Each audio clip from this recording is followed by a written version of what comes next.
All right, now Bagbim Singh is a private legal practitioner. Let's pick his legal thoughts on the seeming feud between the Speaker, I would say the legislature and the executive. Lawyer, thank you for your time. You're welcome. Good afternoon to you. Good afternoon, and thanks for having me. Well, interesting times, don't you think so? Is this just fine? Maybe by testing our laws, is this okay? I don't think this is okay in any form, in any manner. I think that both arms of government, they need to sit and have a reflection of what is in the best interests of the people of Ghana. We have a situation where lawyers would say that there seems to be an interpretation and application of the various court processes to suit this agenda by either of the arms of government. So you have the executive arm of government interpreting the processes that have been filed in court to suit their decision. Then you have the legislative arm of government also interpreting a process that has been filed in court to suit a certain position that they have also taken. The problem is you have two elephants fighting. It is the grass that would suffer. Some would argue that the decision by the president to refuse to assent the bill would undermine the will of the people, because essentially the will of the people is represented by their parliamentarians who make laws. So if their decision is to make this law and the executive says that no, we will not allow you to make the law, some may interpret it as an attempt by the executive to subvert the will of the people by using the Supreme Court processes as a screen. Now you would have the parliamentarians or the Speaker of Parliament also saying that we will not also allow you or vet your ministers so that they cannot take. My worry is you have very sensitive ministerial positions like Ministry of Health, very, very sensitive. And if you don't have a political head of that ministry, thousands, millions of people may suffer because decisions will not be taken.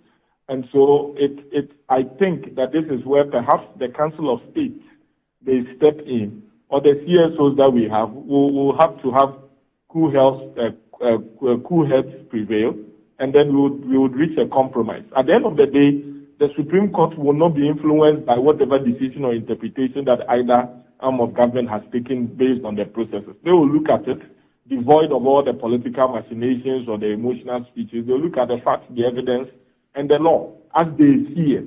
And so if the Supreme Court cases may take 3 months, 4 months for it to be resolved, does it mean that the ministers that have been nominated will not be able to carry on their duties? What will happen to government business in that angle? Will the executive say that they are also going to retaliate? I think that we should look at it. There is no way that can be justified that the principle and balances that underpins our constitution in line with separation of powers was intended to be used by either arm of government to subvert the independence of each other. And so it's not a good development, and I think that it is time that the two heads, i.e. the President and the Speaker of Parliament, sit down to have an independent, dispassionate discussion and then find a resolution of this. This is not politics. This is not about democracy. This is about the people of Ghana suffering from the decisions of the heads of the two arms of government, and then putting the blame on judicial processes that have been filed. I mean, I know, out of this seeming quagmire that's happening, the Constitution clearly, tells us how the separation of powers operates. However, the same Constitution will also tell you how these powers must work together for the good of the people. So those who are involved, the politicians, are quoting Article 90 and its clauses. Some are quoting Article 160 and its clauses. And they all are clear. They make sense. But will you say that this happening is really revealing the minuses of the Constitution?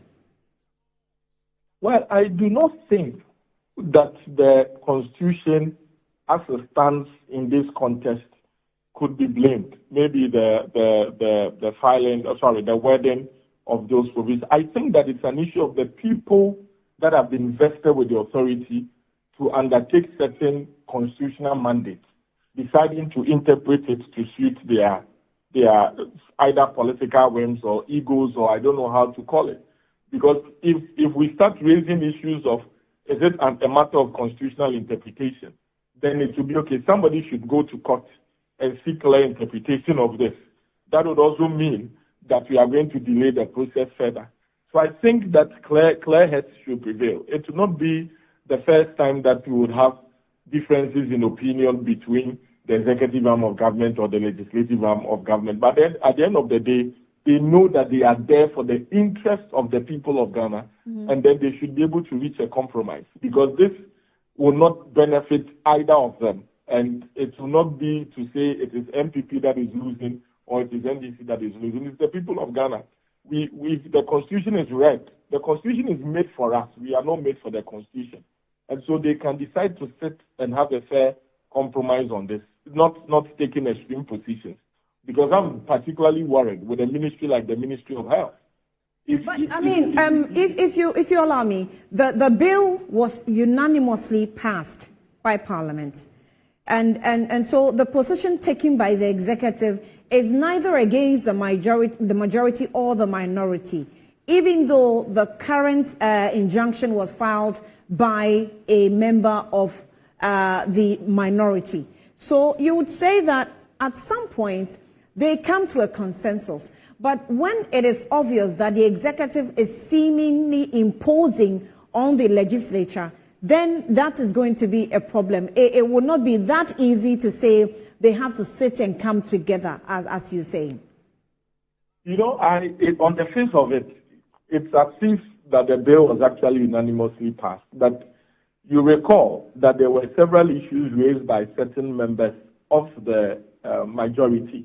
And when the Speaker of Parliament said openly that if there is any member of Parliament here that opposes the passage, that person should, openly, then all of them kept quiet, because we know the social implications that it comes with, and a member of Parliament openly saying, I support the activities that the bill intends to prohibit or restrict or regulate.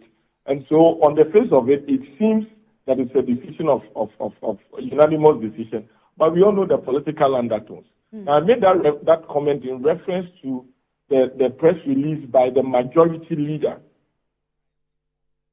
indicting the minority, and they say that they are aiding the Speaker of Parliament to achieve a purpose that undermines democracy. And so you see that the lines are being drawn in that light. And when you see the comments that have been made by leading members of the minority on the position by the presidency, that letter written, even the former president and the current flag bearer of the NDC also had made a comment about it. So I think that beneath all those facades are political